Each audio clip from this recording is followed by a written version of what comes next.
नमस्कार, आप देख रहे हैं खबर फास्ट। मैं हूं आपके साथ शमशेर सिंह। हरियाणा के सियासी हलचल तेज हैं और बात बीजेपी की करें तो उसके अध्यक्ष पद के लिए तैयारियां जोरों पर हैं। राजनीति के गलियारों में यह चर्चा है कि बीजेपी को नया अध्यक्ष मिलने वाला है, जिसका बहुत जल्द ऐलान हो सकता है। पूर्व केंद्रीय मंत्री चौधरी बीरेंद्र सिंह ने नए अध्यक्ष पद को लेकर दिए बयान से ये और पुख्ता कर दिया है कि हरियाणा बीजेपी इकाई को नया अध्यक्ष जल्द मिलने वाला है। और दूसरी तरफ अभय चौटाला और अशोक तंवर की मुलाकात के भी कई मायने निकाले जा रहे हैं।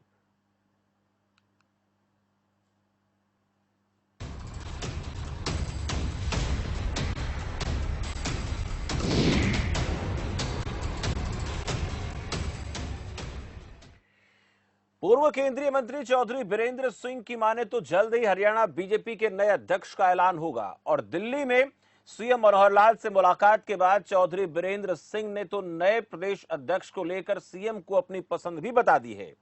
चौधरी बीरेंद्र सिंह ने स्पष्ट कर दिया है कि हरियाणा बीजेपी इकाई को नया अध्यक्ष मिलने वाला है और इसके साथ यह भी स्पष्ट किया है कि हरियाणा में एक मजबूत आधार वाला प्रदेश अध्यक्ष चाहिए, जिससे सीएम की परेशानियां कम होंगी।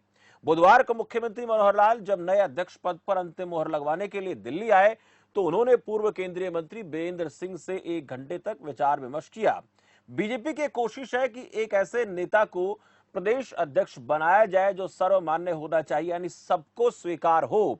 और अब बड़ा सवाल ये कि क्या सुभाष बराला का अध्यक्ष पद जाना तय है, अगर बीरेंद्र सिंह ने जो बयान दिया उस पर अगर हम बात करें।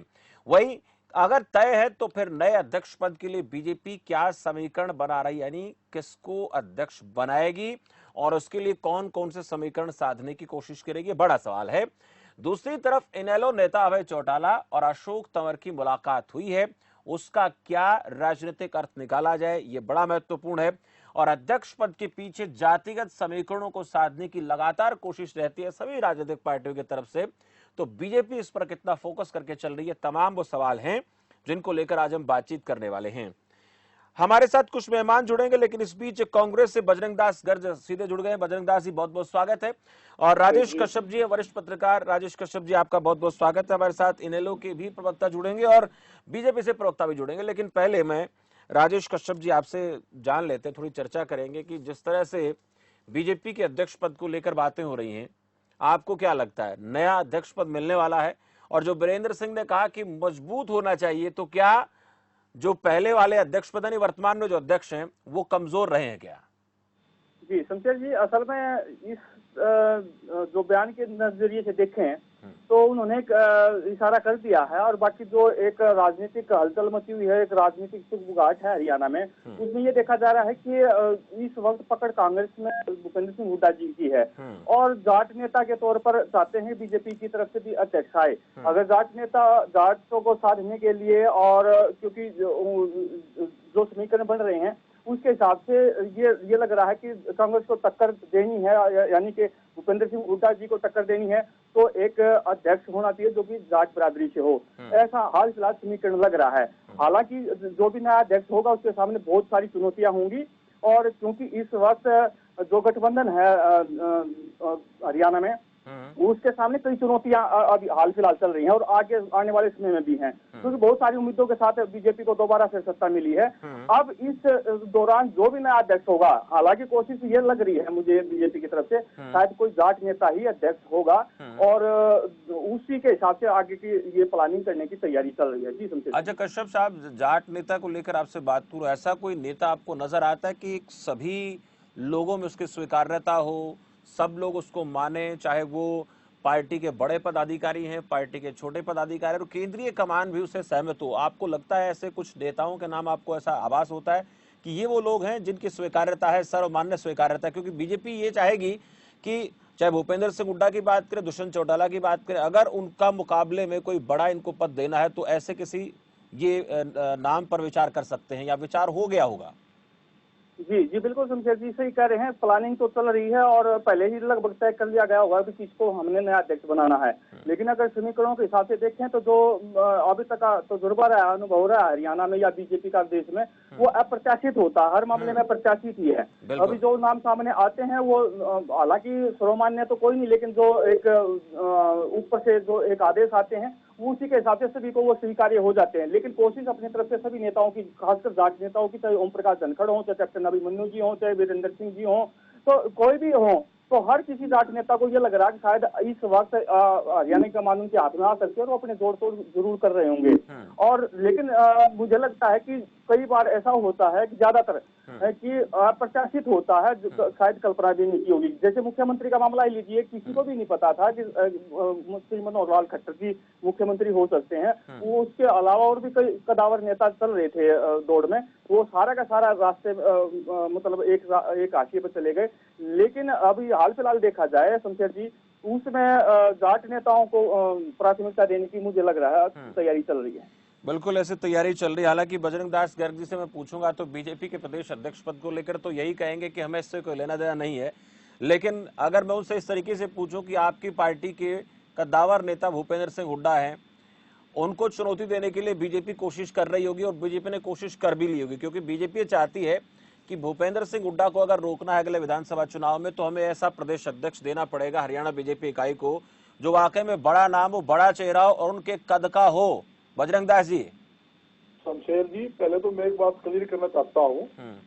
जिस प्रकार चौधरी वीरेंद्र सिंह जी ने एक बात कही कि हरियाणा के अंदर मजबूत भारतीय जनता पार्टी को प्रदेशाध्यक्ष मिलेगा और मिलना चाहिए भी, मगर इससे ये सिद्ध होता है पहले वाला प्रदेशाध्यक्ष वो कमजोर रहा, उनकी गतिविधि फैल रही। ये हम नहीं कह रहे, पार्टी के जो उनके खुद के कदरदान बड़े नेता बता रहे हैं कि हमारा जो प्रदेशाध्यक्ष है वो कांग्रेस पार्टी के नाते कमजोर रहा। अब रही कांग्रेस की बात, कांग्रेस जो है एक राष्ट्रीय पार्टी है और जहां तक जो हमारे प्रदेशाध्यक्ष बहन कुमारी शैलजा जी के नेतृत्व में कांग्रेस पार्टी काम कर रही है। और जो इतिहास देखोगे, 4 बार बहन शैलजा जी सांसद रही, 1 बार राज्यसभा सांसद रही, 3 बार केंद्र में मंत्री रही और काफी अनुभव राजनीति का है। और हमारे सीएलपी नेता हुड्डा साहब है। हमारी जो टीम है बिल्कुल बैलेंस बनाकर आम जनता के साथ जुड़ी हुई है। आज प्रदेश में जितने भी मुद्दे हैं, पेट्रोल डीजल का मुद्दा हो, महंगाई का मुद्दा हो, आर्थिक दृष्टि से जो हरियाणा पिछड़ रहा है पूरी तरह से, बेरोजगारी का मामला है और सरकारी कर्मचारियों को निकालने का मामला है, उद्योग व्यापार पिछड़ने का मामला है, यहाँ तक कि किसान का जो फसल नहीं खरीदी जा रही थी और जो धान घोटाला हुआ, यहाँ सरसों का हाल ही में घोटाला हुआ, गेहूं खराब हुई, जितने मामले थे हर एक मामले को हमारी प्रदेशाध्यक्ष बहन कुमारी शैलजा जी के नेतृत्व के अंदर कांग्रेस पार्टी ने उठाया है। एक छोटा सा सवाल और बीच में करूंगा। आपके पुराने प्रदेश अध्यक्ष हैं, उन्होंने आप पर आरोप लगाया है, इनेलो से नजदीकियां सामने आ रही हैं। आपने भी पूरा प्रकरण आज देखा होगा। पुराने प्रदेश अध्यक्ष ने ये कहा है कि कांग्रेस जो है वो बीजेपी के साथ मिल गई है, ऐसी बातें आ रही हैं, वो नहीं उठा रहे मुद्दों को, ये आरोप उन्होंने लगाया है। इसको लेकर भी थोड़े अगर विचार करना चाहे, बात करना चाहे तो रख सकते हैं आप। मैं बिल्कुल शमशेर जी, मैं आपको क्लियर करने चाहता हूँ, सारे प्रदेश को के सारे देश को पता है कांग्रेस का भट्ठा बिठाने में सबसे बड़ा योगदान रोल किसका था। कहने की जरूरत नहीं है, आपके सामने है। पहले 14 के अंदर हमारे 14-15 विधायक जीत के आए और अब की बार 19 के अंदर भारतीय जनता पार्टी ने घोषणा करी, वायदा करा, अब की बार 75 पार, जबकि न्यूज चैनल वाले तो अब की बार 82 पार, 83 पार, झूठे घोषणाएं, झूठे वायदे। आपने कहा कि हमारा अध्यक्ष सशक्त है, आपने कहा हमारा अध्यक्ष, एक मिनट बजरंग दास जी, आप ही के पास आ रहा हूँ, अभी बीजेपी जुड़ी नहीं है। बजरंग दास जी, आपने कहा कि हमारा अध्यक्ष बहुत ताकतवर है, लेकिन आपको नहीं लगा चुनाव में कि बीजेपी जिस तरह से बात कर रही है उसको लेकर आप भी कहीं ना कहीं भरोसे में आ गए कि हाँ पूर्ण बहुमत तो आएगा, 75 पार का पता नहीं, आप कहीं ना कहीं कमजोर पड़ गए और आपके सामने जो वर्तमान अध्यक्ष वो आपकी अध्यक्षा के सामने ताकतवर साबित हुए।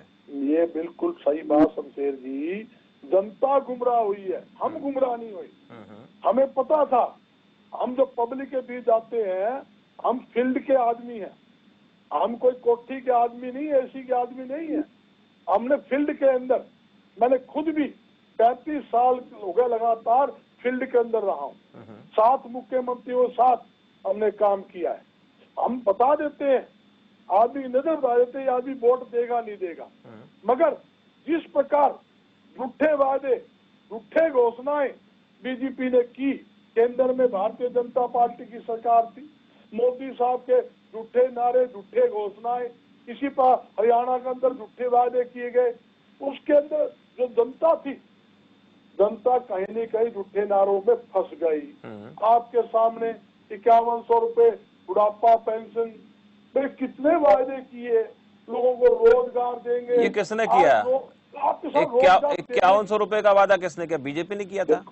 सांझी सरकार है। हाँ, आपके सामने तो वो तो हम बीजेपी से पूछेंगे, आप बीजेपी से पूछ रहे हैं। इन्होंने कहा दुगनी रेट किसान को देंगे और उद्योग व्यापारियों को, उद्योग और व्यापार को बढ़ावा देने के लिए रियायतें देंगे, छूट देंगे, जांचता देख लीजिए। ठीक है, पहले जो हमारे टाइम के अंदर पेट्रोल डीजल को जो टैक्स था उससे दुगना टैक्स हरियाणा के अंदर लगा दिया। ठीक है, आपने कुछ सवाल किए हैं, सवालों का जवाब बीजेपी से लेंगे। सुदेश कटारिया अभी जुड़े नहीं है, मैं सुखबीर तंवर हमारे साथ इनेलो प्रवक्ता जुड़ गए, उनके पास चलता हूँ।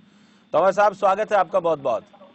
धन्यवाद शमशेर जी। सुखबीर तंवर जी, अध्यक्ष पद को लेकर बीजेपी के हम बात कर रहे हैं, नया अध्यक्ष मिलने वाला है, चौधरी बीरेंद्र सिंह ने तो कहा है, लेकिन आपकी पार्टी की थोड़ी बात करना चाहेंगे। पहले आपकी पार्टी के नजदीक अशोक तंवर जी आ रहे हैं, यानी आ गए या फिर आने वाले हैं? आ गए हैं क्या? नहीं, अभी जब आएंगे तो विधिवत तौर पे आप सबको बताया जाएगा। ये तो आज फिर क्या था? नहीं, देखिए, जब विधिवत स्तर पे कोई विषय होगा तो उस वक्त आपको बिल्कुल सूचित किया जाएगा, सब कुछ किया जाएगा। बाकी राजनीतिक दलों में विचार विमर्श चलता रहता है, इतनी जल्दी की आवश्यकता नहीं है। जो जल्दी की बात नहीं है, जनता जानना चाहती है। आपकी पार्टी बड़ी पार्टी है और तंवर साहब भी बड़ा नाम है, तो इसलिए मैंने पूछा।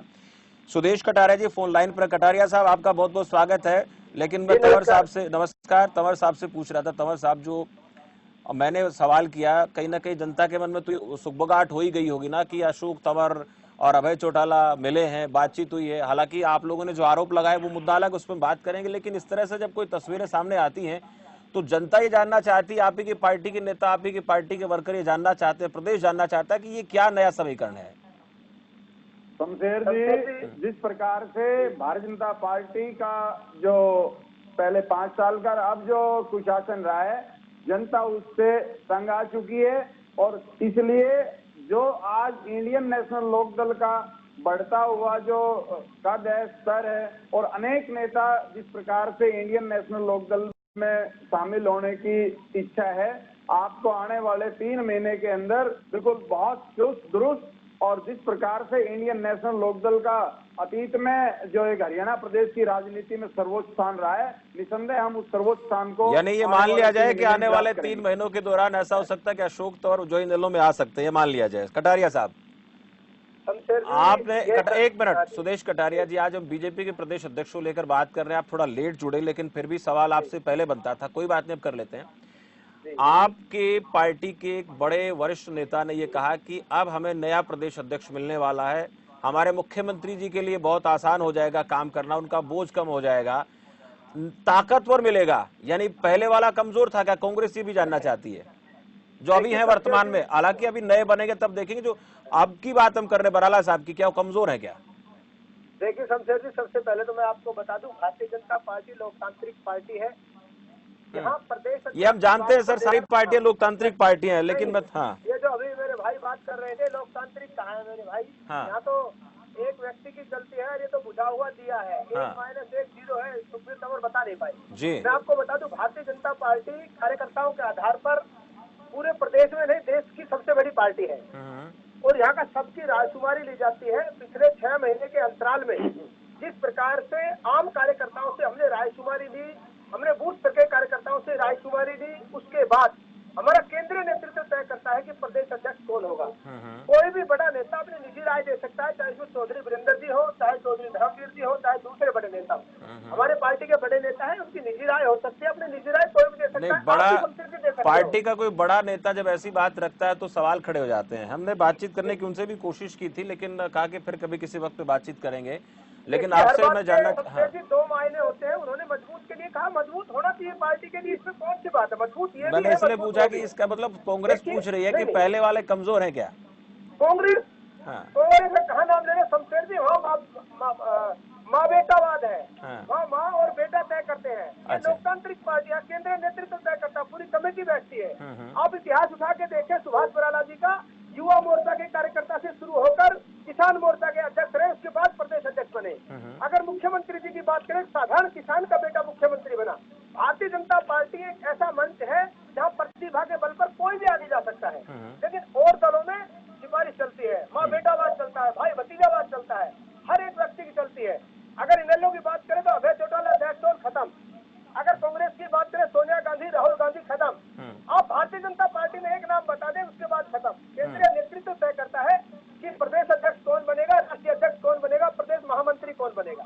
हमारी लोकतांत्रिक पार्टी ये बात हो रही है, ये बात भी हो रही है कि सर्वमान्य, जैसे मैंने जिक्र किया सर्वमान्य, लेकिन ये भी चर्चाएं हैं कि अगर हरियाणा प्रदेश में भारतीय जनता पार्टी को एक मजबूत चेहरा देना है, मजबूत प्रदेश अध्यक्ष देना है, हालांकि कोशिश सारी पार्टियां करती हैं, तो उनको ये भी देखना पड़ेगा कि एक तरफ भूपेंद्र सिंह हुड्डा है, दूसरी तरफ जननायक जनता पार्टी के दुष्यंत चौटाला है। कोशिश तो ये भी रहेगी कि ऐसा चेहरा उतारा जाए, क्योंकि आपकी पार्टी जो आप बात करते हैं संगठन की, तो संगठन को और अधिक मजबूत बनाने के लिए इस वक्त अगर चेहरे की बात करें तो ऐसा होना चाहिए, ऐसी बातें सामने आ रही हैं।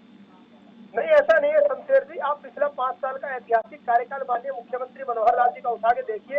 हमारा वोट परसेंटेज बढ़ा है।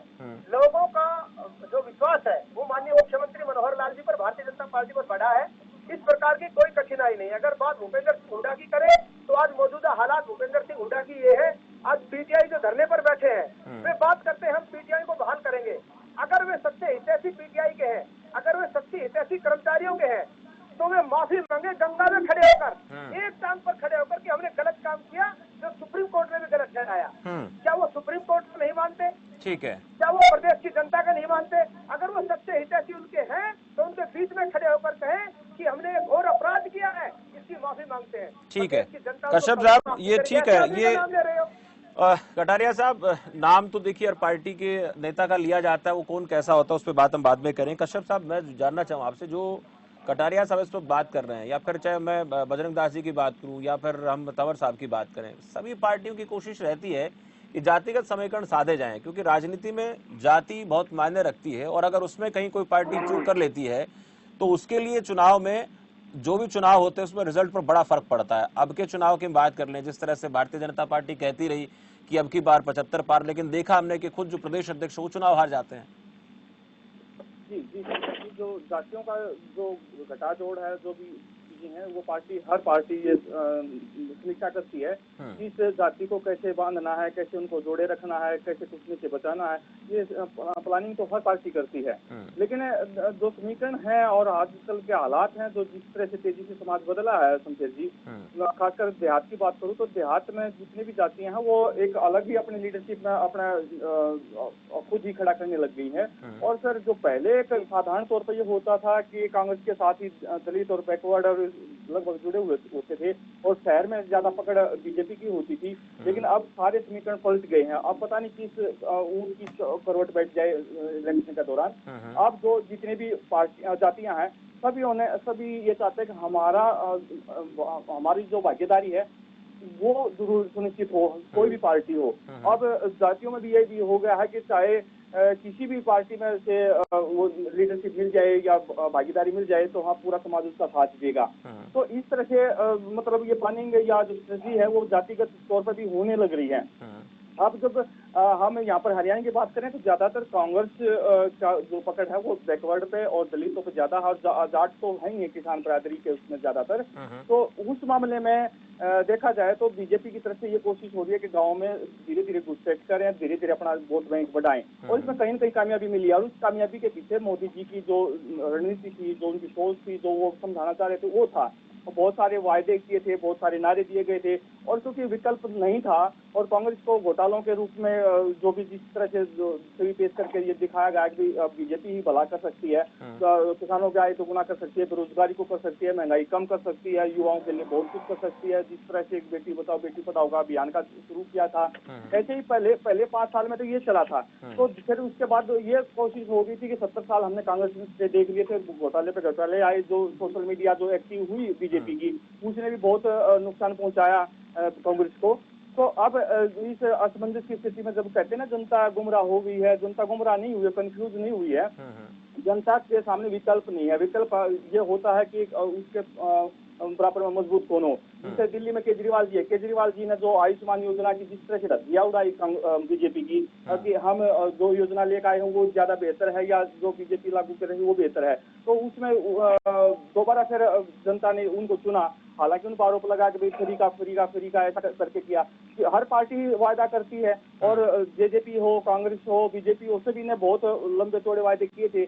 ये दूसरी बात है, जो घोषणा पत्र होता है या जो संकल्प पत्र होता है उसमें कितना दम होता है या बाद में कितना इम्प्लीमेंट कर पाते हैं, कितना उसको अच्छा कर पाते हैं, लेकिन जो लोग हार जाते हैं वो चीजें मायने रखती हैं। तो जनता को कनेक्ट करने वाली चीजें होती हैं, उसमें अगर हम घोषणा पत्र की बात करें तो जरूरी नहीं कि वो बहुत कुछ मायने रखता हो। बहुत सी बातें ऐसी होती हैं जो साठगांठ के तहत तैयार की जाते हैं, उसी का एक नतीजा जो है वो देखने को मिलता है कि पार्टियां केंद्रीय हाईकमान की बात करें या फिर जो प्रादेशिक कमान की बात करें तो वो कोशिश में रहती है कि ऐसा कुछ किया जाए कि वोट बैंक हासिल किया जा सके। आखिर चुनाव आते आते जातिगत और क्षेत्रवाद पर जरूर वो है आधारित होना शुरू हो जाता है। मैं बजरंग दास गर्ग जी से पूछना चाहूंगा, बजरंग दास गर्ग जी, जो आपकी पार्टी है, आपकी पार्टी ने जो इस बार के विधानसभा चुनाव में प्रदर्शन किया, उस प्रदर्शन से पहले की अगर मैं बात करूं आपसे, वो उतना बेहतर नहीं रहा, लेकिन 2019 में आप लोगों ने थोड़ा दम दिखाया। लेकिन अब अगर बात करते हैं बीजेपी, तो बीजेपी कहती है कि भूपेंद्र सिंह हुड्डा जो है वो उतना बड़ा नाम, उतना बड़ा चेहरा नहीं है जितना कि कांग्रेस पार्टी उसको मानती है, और चलती किसकी है? हाईकमान की चलती है। आपने कहा कि बीजेपी में जो है इस प्रकार का सिस्टम नहीं है, लेकिन हमारे यहाँ लोकतांत्रिक व्यवस्था, लेकिन ऐसा आरोप लगा रही है बीजेपी के, ऐसा आपकी पार्टी में नहीं है। शमशेर जी, कहे तो मैं हमारे साथी कटारिया जी कुछ बोल रहे थे कि मुख्यमंत्री जी किसान की बात कर रहे थे। आप पुराना बयान देखोगे मुख्यमंत्री जी का, मुख्यमंत्री खुद बयान है कि मैं भी एक व्यापारी हूँ, मैंने भी 8 साल कपड़े का व्यापार किया है। और दूसरा उन्होंने कहा हमारा प्रदेशाध्यक्ष बहुत ज्यादा सीनियर है। आप कंपेयर कर लीजिए, तो सीनियरिटी का मामला आता है बहन कुमारी शैलजा जी का और बराला जी का, कि कौन सीनियर है। आंकड़े दे चुका हूँ, 4 बार सांसद, 1 बार राज्यसभा मेंबर, 3 बार केंद्र में मंत्री बन चुके। लेकिन बैकग्राउंड तो राजनीतिक है ना बजरंग दास जी, लेकिन बैकग्राउंड तो राजनीतिक है ना, पारिवारिक पृष्ठभूमि बहुत बड़े लेवल पे राजनीतिक रही है। हाँ, इनकी शैलजा जी की बात कर रहा हूँ।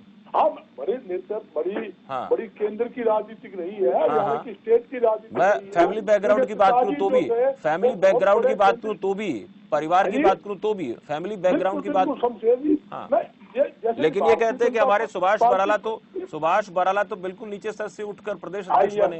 जब वही मैं स्पष्ट करना चाहता था, कटारी की इस बात पर जानकारी शायद ना हो, वो कह रहे हमारे बहुत सीनियर है, तो मैंने आपको कंपेयर करने की जब बात आती है ये मामला है। और दूसरा ले लो आपने कहा कि हुड्डा साहब का मामला, ये जहाँ कांग्रेस पार्टी जो होती है, कांग्रेस पार्टी का कांग्रेस के बैनर के लिए चुनाव लड़ा जाता है, उसमें एक सिस्टम है, प्रोटोकॉल है कि चुनाव कांग्रेस पार्टी के नेतृत्व में लड़ेंगे, जो विधायक जीत के आएंगे वही नेता चुनकर वही मुख्यमंत्री बनाते हैं, हाईकमान फैसला करती है और हाईकमान का जो आदेश होता है वो मुख्यमंत्री बनता है। ये कांग्रेस का इतिहास है, कभी भी कांग्रेस ने लेकिन अगर उसमें विधायक ये चाहे कि हमारा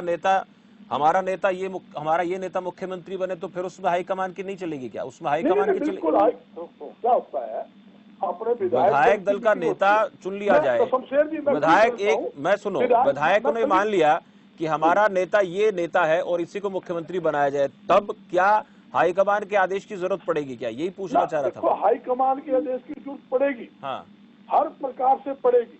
क्या होता है, हाईकमान आदेश देती है, आप अपने विधायकों की मीटिंग करके अरे विधायक दल का नेता चुन लो, तो वो क्या होता है, वो मीटिंग करके नेता चुन लेते हैं और एक लेटर लिख के दे देते हैं कि ये तो नेता चुन लिया, हाईकमान जो फैसला करेगी उसका आदेशों की पालना होगी। हाईकमान अपने हिसाब से मुख्यमंत्री की घोषणा करता है, ये एक प्रोटोकॉल की बात है और आज तक इस बात के अंदर किसी प्रकार का किंतु नहीं हुआ। और जहाँ तक कि हमारे साथी ने कहा मुख्यमंत्री जी कार्यकाल 5 साल का बहुत बढ़िया रहा, शमशेर जी मैं आपको स्पष्ट करना चाहता हूँ, मैं कोई नेगेटिव भूमिका नहीं निभा रहा, मैं बताना चाहता हूँ प्रदेश की जनता को, आपके चैनल के माध्यम से सच्चाई जनता के सामने आनी चाहिए। आज 5.5-6 साल के अंदर प्रदेश के अंदर बेहताशा बेरोजगारी बढ़ी है, व्यापार में लोग ठप हुए हैं, यहाँ तक कि अर्थव्यवस्था पूरी तरह से हरियाणा के अंदर चरमरा गई है। और आप ठीक है कटारिया साहब, ठीक है बजरंग दास जी, आज देखिए आज रोजगार बेरोजगार मुद्दा नहीं है, ये बातें अक्सर उठती है। बजरंग दास जी एक मिनट, बजरंग दास जी, एक मिनट, बजरंग दास जी, कटारिया साहब एक मिनट, मैं रोकूंगा आप दोनों को, मुझे सवाल लेना आप दोनों में से एक से। बजरंग दास जी, ठीक है, देखिए सुदेश कटारिया जी सुनिए,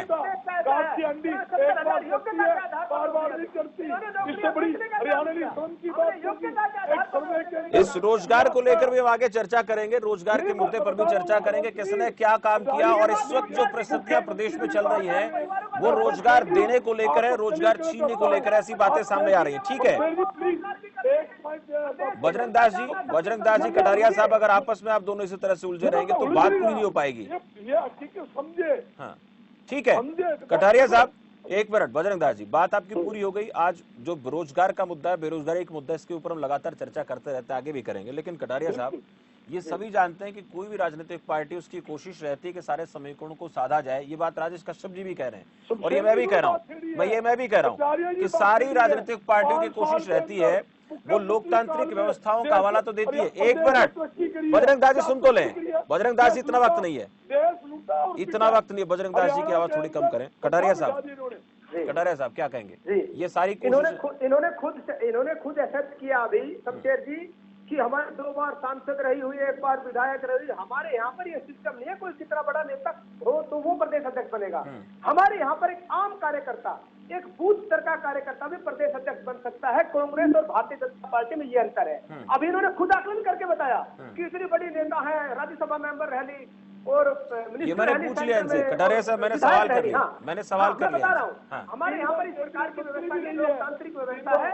यहाँ पर बूथ स्तर के कार्यकर्ताओं से हमने रायशुमारी करी है और वो रायशुमारी लेकर हमने केंद्रीय नेतृत्व के पास पहुंचा दी है। केंद्रीय नेतृत्व तय करेगा कि किसको प्रदेश अध्यक्ष बनाना है। मैं आपको स्पष्ट कर दूं शमशेर जी, केंद्रीय नेतृत्व तय करेगा। बिल्कुल, आम बूथ स्तर का कार्यकर्ता प्रदेश अध्यक्ष बन सकता है। केंद्रीय नेतृत्व तय करेगा, ये कहा है सुदेश कटारिया जी ने। और अब सवाल यही बनता है कि केंद्रीय नेतृत्व क्या तय करता है। हालांकि एक मुझे कमेंट और लेना था, लेकिन वक्त मुझे बहुत कम है। सुखबीर जी, फिर कभी मुद्दे पर बातचीत होगी। आपकी बातचीत मैंने कर ली, आपकी पार्टी को लेकर हमने एक प्रसंग रखा था, तो उसमें इनेलो की राय मुझे जाननी थी। मैंने यही जानना था कि इनेलो अशोक तंवर को लेकर क्या सोचती है। शुक्रिया तंवर साहब, जुड़े आप। और राजेश कश्यप जी आपका बहुत बहुत शुक्रिया। सुदेश कटारिया जी आपका बहुत बहुत आभार। बजरंग दास जी आपका भी बहुत बहुत शुक्रिया।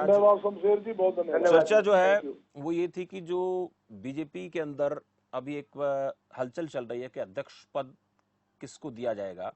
अब सुभाष बराला को लेकर बात करें तो पिछला विधानसभा चुनाव में देखा कि उसमें बहुत ज्यादा अच्छे परिणाम नहीं रहे, भारतीय जनता पार्टी को पूर्ण बहुमत नहीं मिला।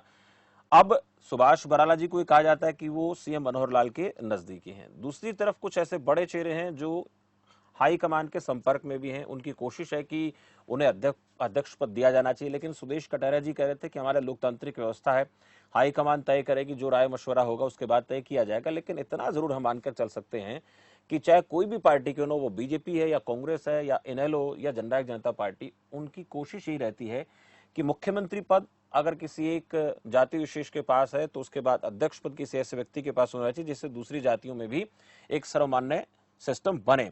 अब उस सर्वमान्य सिस्टम में भारतीय जनता पार्टी के एक जो खांचे की बात करें उसमें कौन फिट बैठेगा, ये आने वाले कुछ दिनों में पता लग जाएगा। लेकिन हाईकमान के पास जिन जिन नामों को लेकर चर्चा हुई तो पहुंच चुके हैं, अब उनमें से कौन जो है अध्यक्ष पद की कुर्सी पर बैठेगा, इसको लेकर हमें और आपको थोड़ा इंतजार करना पड़ेगा। लेकिन इतना फिर बता दें कि आने वाले कुछ दिनों में अध्यक्ष पद के नाम का ऐलान बहुत जल्द हरियाणा में होने वाला है। फिलहाल इस चर्चा में इतना ही, मुझे दीजिए इजाजत और आप देखते रहिए खबर फास्ट। नमस्कार।